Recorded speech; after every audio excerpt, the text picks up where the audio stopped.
Welcome to the Talkin VAWLS Network. My name is Boogie Bentley. Want to talk a little bit about recruiting right now, particularly on the defensive line, because it seems like Tennessee has found themselves in a good spot for some of these top defensive linemen. It sounds like they led at one point for Camarion Franklin. They led at one point for Williams Nwaneri. Cam Fountain was all but committed. He told this coaching staff that he was in the boat. He was going to take some visits, enjoy the process, had given them the date that he was going to be committing to Tennessee, but he takes the visit out to USC, falls in love, commits to the Trojans, and it's another miss for Tennessee. Again, they seem to be cold when it comes to recruiting on the defensive line. Now they got a big one coming up tonight. 5-star edge rusher Jordan Ross will make his decision between Florida, Texas, Tennessee, and Alabama. But is there a team lying in the weeds? Are you concerned about Auburn and their pocketbook and NIL money? Made a video on that yesterday. You can go back and check it out. I still think Tennessee is in a good spot for Jordan Ross, but we'll see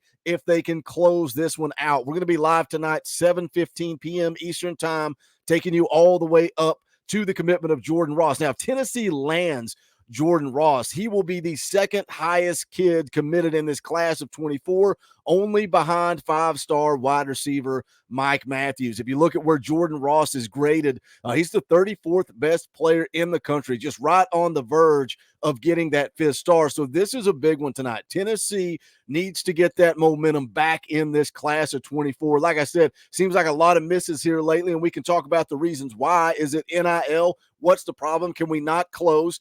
You got to look at NIL as a balancing act, right? You got a budget. Everybody just says, drop the bag, drop the bag, drop the bag, drop the bag. Well, if you drop a bag with $8 million in it to your quarterback, do you have enough for some of these big time defensive line prospects? But again, going to be live tonight, 7:15 p.m. Eastern time, taking you all the way up to that commitment. Because of that, we're going to move the NCAA stream to Tuesday night. And then also we'll be live Wednesday night at 7 p.m. Eastern time. But I want to talk about not only recruiting, but also what the depth looks like on the interior. That seems to be the biggest concern with you guys, with me, everybody, the lack of commitments on the interior of this defensive line. But before we get into that, do me a favor, smash the thumbs up just below this video. It is quick, free, and easy. It does help the channel. I would greatly appreciate it. Also, if you're new to the Talkin VAWLS Network, welcome.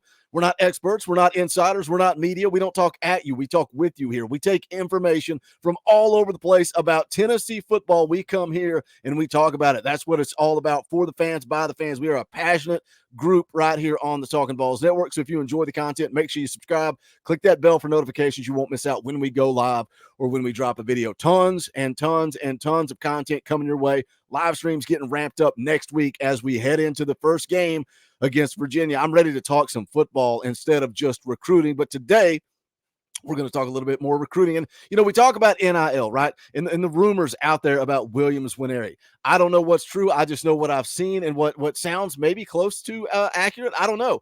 Allegedly $700,000 per year for Williams Nwaneri. Now, how much money is in the budget? How much money do you have to spend on some of these guys? Does Tennessee trust their evaluation more? You guys can say what you want about Coach Jay. He's been saying it for months that if you lined up Camarion Franklin, Williams Nwaneri, and Jordan Ross, and he had to choose one of the three, he's rolling with Jordan Ross. He likes his length, his speed, his athleticism. Tonight's a big one, guys. Tonight's a big one. But again, that is at the edge position. What about the interior? What about the big bodies on the inside? You look at this depth chart going into year 3 of the Josh Heupel era. You got some upperclassmen on this football team. Omari Thomas is a senior. Elijah Simmons, Karat Garland, redshirt seniors. So there's going to be a lot of guys that are moving on from playing football. And then we head into year 4 of the Josh Heupel era, which is where these class of 24 kids will come in as freshmen. You're going to have Bryson Eason, a redshirt junior. He'll be coming back for 1 year of football. You've got Omar Norman Lott, who was a huge addition in the transfer portal. And what's hurting you is a guy like DeJoun Terry. I wish he would have stuck around. I think he could have developed. If he would have got his head on straight and focused under Rodney Garner, I think he could have been a really special football player here at Tennessee. But he's gone. It's over. We got to move on. You look at some of the young guys, right, like Tyree West. You look at Davin Hobbs. Can those guys come along? Can they develop? Do they slide inside and fill one of those defensive tackle spots? I think Davin Hobbs has an opportunity to be something special for this defense coming in as a freshman this year. Is he ready to go next year, right? We saw Joshua Josephs at the edge position a year ago get a lot of play, got a lot of run at the edge position. This year, you expect him to contribute as a sophomore and be a big part of this football team. Can we see the same thing from David Hobbs? But when you look at the depth, yes, we need to add some young guys in this class of 24, but I think what may be more important is going into the portal in between year 3 and year 4 of the Josh Heupel era and adding some guys with experience. I think upperclassmen, guys that know how to play the position, guys that have auditioned, it's like minor league baseball. I think that might be more important than spending $700,000 a year on a 5-star unproven prospect. What do you guys say? Jump into the comment section. What's more important, recruiting in the class of 24 on the interior of the defensive line,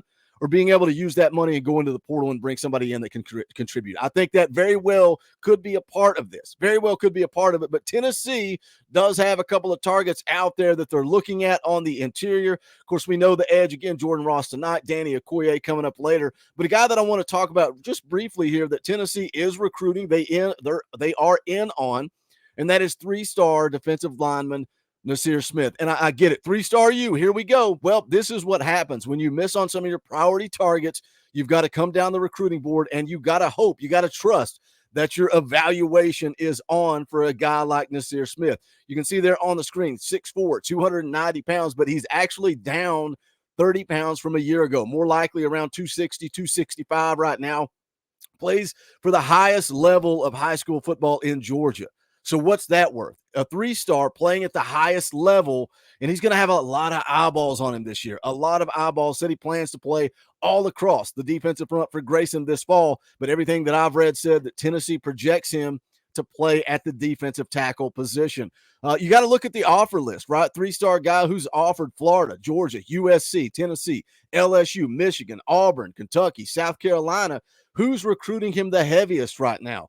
Mississippi State and Central Florida. What does that tell you? Again, a lot of these schools that have offered, I don't know that they're necessarily committable offers. They're waiting to see what Nasir Smith does as a senior. But who do you trust, right? When it comes to evaluation, when it comes to development, you got to trust Rodney Garner. We've seen what he's done with some of these evaluations, and that's recruiting, right? It's hot and heavy during the summer. It's going to get kind of quiet, and then we're going to go throughout these kids, their senior season of football, and you're going to see some rankings go up and down. Is this Nasir Smith a guy that we see go up?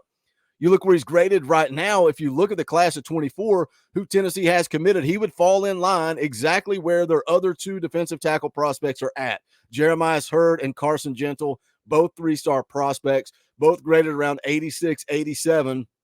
And you can see there on the screen that that's where Nasir Smith grades out as well, around an 87.07. But again, plays at the highest level in Georgia. What's that worth? He's been to campus a couple of times. He was in town last year for the Alabama game, taking a couple of summer visits, talks to Coach G, Coach Ayers on a regular basis. Here's a quote. Said, Coach G and I love Coach G. He is upfront and honest with me, lets me know everything I need and everything I have to work on. If I'm doing something right, he will tell me. But if I'm doing something wrong, he will let me know about that too. I like that about him. He said, I see how he develops guys that are newer to football into top NFL picks. I'm that type of guy. It's my 3rd year playing, so I feel like he is very good at developing people into being great. He likes how I'm athletic and how I can get off blocks because I am so fast and twitchy. You know, there's no scouting report out there on Nasir Smith and really kind of limited film. I don't know if he was injured a year ago. There's no junior film that I saw, but there was some sophomore tape and just, again, not a lot out there. So we're going to see how he develops, what he turns into going into a senior season of football. Here's another one. He says, I plan on taking some official visits this fall. He said, I haven't gotten too much into it yet. My plan is to go out, and I love this quote. My plan is to go out and just show everybody that I can do it. He says, everything that I've got and everything I've dreamed for, I plan on just taking it slow and showing everybody that I can play. And again, here we go, because I've got schools that have doubted me. So if Florida, if Georgia, if USC rolls back around and shows some interest in Nasir Smith, can they get back in? Because Tennessee was his first SEC offer, I think, along with Mississippi State, both offered on the same day. Tennessee has stuck with him the whole time. They've been active, talking to Coach G, talking to Coach Ayers. He plans to make a decision sometime possibly late September, likely to visit for that South Carolina game on September the 30th. So maybe he does that visit, then he makes a decision. But what do you guys say? Kind of a blended video here, talking about not only Nasir Smith as an upcoming target, but also talking about saving that NIL money to try to go get some proven guys at the defensive tackle position. It's not like the edge room. The guys at the edge position, that group is loaded with talent, freshmen, sophomores, juniors, ready to just step up. That's what building depth is all about. When you guys, a class graduates and then you just step in and take over. So let me know. Jump to the comment section. Let's talk about it. Don't forget, we're giving away one of these hats for free, courtesy of SoNashville.com. You can be entered to win by hitting the join button down below for just $1 a month. You become a member of the channel. You support what we are building here, but you also get access to custom Talkin VAWLS emojis, fan call-in shows, all kinds of fun perks and benefits. The first fan call-in show of the year will be this upcoming Sunday night. You guys have an opportunity. The members only have an opportunity to come on and be a part of the show. But also you get a chance. Your name is going to be entered into a drawing to win this hat. You guys know the deal. Smash the thumbs up. Jump in the comment section. Go check out the merch, bonfire.com/store/Talkin VAWLS. All those links are also in the description below. But that's going to do it for this one. This is the Talkin VAWLS Network. My name is Boogie Bentley. Go Big Orange.